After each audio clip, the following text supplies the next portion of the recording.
Tava lembrando uma série que eu assisti com a minha esposa, eu não vou lembrar o nome dela.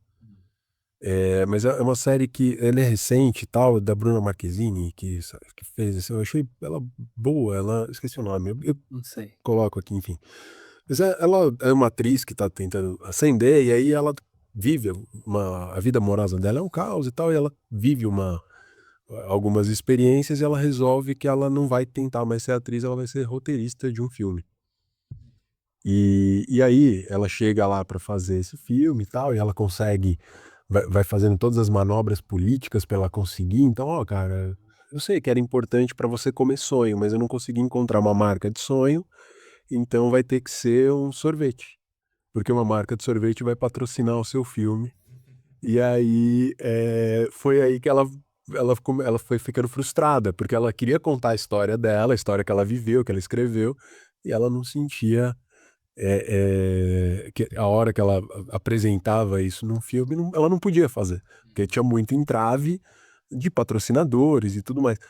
Como que é isso, assim, né? Porque eu fiquei pensando tanto na parte técnica quanto nessa parte. Vocês acham que tem muita influência? Eu só quero dar um dado antes do Hugo falar, que ele vai falar com muito mais propriedade do que eu. Um dado de uma pesquisa que eu li recentemente, depois eu posso passar se alguém tiver interesse, né, sobre duração dos planos na história do cinema. E uma pesquisa que não é nova, já deve ter uns 5 anos, muita coisa deve ter mudado de lá para cá, né. Os planos duravam, vamos supor, nos anos 80, né, a duração do plano é isso, né, um close do Henrique, duravam 30 segundos, 40 segundos, depende do cineasta. No Bergman dura 1 minuto, 2 minutos, isso cansa. Hoje, lá atrás não. Os planos estão durando agora, numa série, por exemplo, mais popular, de 1 a 2 segundos. O Walter Salles jamais seria capaz de mostrar tudo que a Fernanda Torres sente no papel de Eunice em 1 segundo de close. Você fala do TikTok, não é? Pá, pá, pá, pá, pá, pá, pá, pá. Você não vê a imagem. Você não vê mais a imagem. Uma sensação só que vai entrando. É uma sensação que vai entrando. Por isso que tem a ver com a sua pergunta, que é a respeito da influência dos produtores. Uma das coisas que eles exigem é isso. Parece bobo, mas não é. A duração do plano. Quero ver no roteiro. Mais de 1, 2 segundos, não. Ninguém aguenta.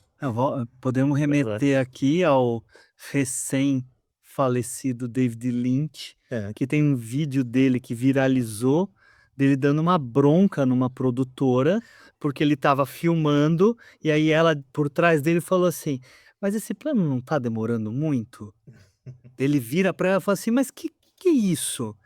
Por que vocês têm essa mania de se preocupar com o tempo do plano? Ele tem que durar o que ele tem que durar."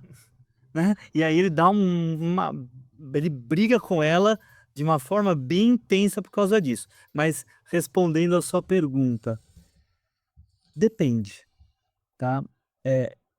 O cinema precisa do patrocinador, o cinema precisa das empresas investindo nele.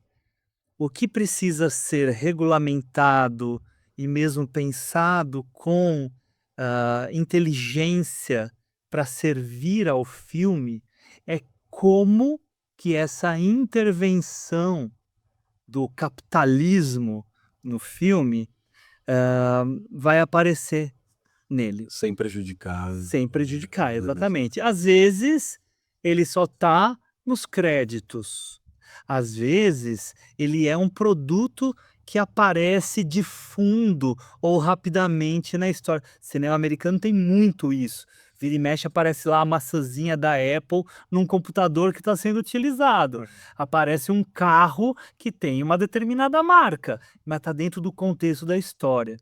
É diferente de algumas coisas, que aí eu me permito usar o adjetivo, né, algumas coisas horrorosas que a gente já viu, de darem um close, e aí o Alex já falou tudo da importância do close, darem um close numa marca para, poder aparecer. E aí inventar alguma coisa dentro dessa história para poder falar dessa marca. As novelas da Globo, por exemplo, fazem, eu não posso dizer fazem, porque eu não vejo as novelas há muito tempo, né? Quem trabalha demais como eu não consegue, mas quando eu assistia, era vira e mexe, aparecia lá, os personagens iam sacar dinheiro no banco X, né? Eles iam falar do filme tal, que era da Globo. Tomar cerveja Y. Tomar cerveja Y, né? Então isso, e aí falar, né? Verbalizar a marca. Que gostoso, pelo menos isso. Isso, na minha cabeça, isso estraga o produto. Porém, depende da negociação. Agora, não vejo problema nenhum a marca estar presente lá dentro como algo que figura na cena, mas sem ela ser protagonista. Tá? Tem um exemplo clássico, é o Godard de novo, desculpa, Hugo, mas é um exemplo clássico. O Godard sempre negociou com os produtores dele. E ele foi filmar lá nos anos 60 com a Brigitte Bardot lá em top, né? A mulher mais linda, gostosa, bonita, essas coisas, esses adjetivos todos do mundo dos macho alfa. E ela estava lá. E foi fazer um filme com Godard. Na época ele ganhou alguma fama, ele desprezo, né, Godard, né? E ele filmou ela num diálogo com Michel Piccoli, né? Que era o ator que estava contracenando com ela, e o produtor, que eu acho que era o Carlo Ponti, que depois virou marido da Sofia Loren, né? Falou com ele, não, Brigitte Bardot não vai aparecer nua. É para isso que ela existe. Né? Aí ele põe a Brigitte Bardot nua, na cama, com o Michel Piccoli, só que o diálogo é totalmente filosófico. Esse diálogo É lindo, é totalmente filosófico. Ele filma lá, aquela nua, eu vou botar. E bom, colocou. tem uma hora que ele... Só que ele usa, você entendeu? Ele transgride, né? Tem uma hora que ela pergunta pra ele assim, e claro que em francês fica muito mais bonito, mas eu não vou me arriscar. Mas ela fala assim, você me ama? Daí ele fala, eu te amo totalmente, desesperadamente, eternamente, uma coisa assim. Essa cena abre o filme, é a segunda cena do filme, começa com os créditos do filme que são falados Pelo Godard, né? pelo Godard, né, com o Trevelyan, e em seguida corta exatamente para essa cena que é muito bonita, e até mesmo, sendo bem honesto, as cenas de nudez, porque ela tá nua, mas de costas, né, só o bumbum aparecendo por cima, é uma cena esteticamente muito linda. Linda, faz todo Muito sentido, linda. né? Parece uma pintura. Sim. É muito bonito. Mas foi uma exigência do produtor. Então ele negocia e usou esteticamente. Eu acho um dos melhores filmes do Godard. Eu também acho. Tem o Fritz Lang, né? Tem o Fritz Lang, exatamente. Que é o grande diretor de cinema, diretor de Metrópolis e tal, e que faz o papel dele mesmo nesse filme. Isso. Dele mesmo. E tem os diálogos dos dois, né? Sobre cinema, claro, que é a meta-cinema. Mas é interessante isso, né?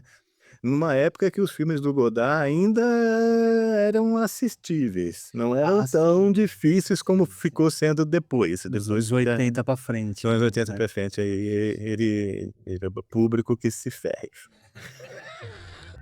Esse foi um dos cortes do Pareamento. Se você chegou até aqui, deixa um like, assim o YouTube vai saber que esse conteúdo pode ser interessante para pessoas que têm interesse parecido com o teu. E também deixa um comentário, né? Comenta se você gostou do episódio, se você gostou do corte, o que você gostaria de ver aqui no Pareamento.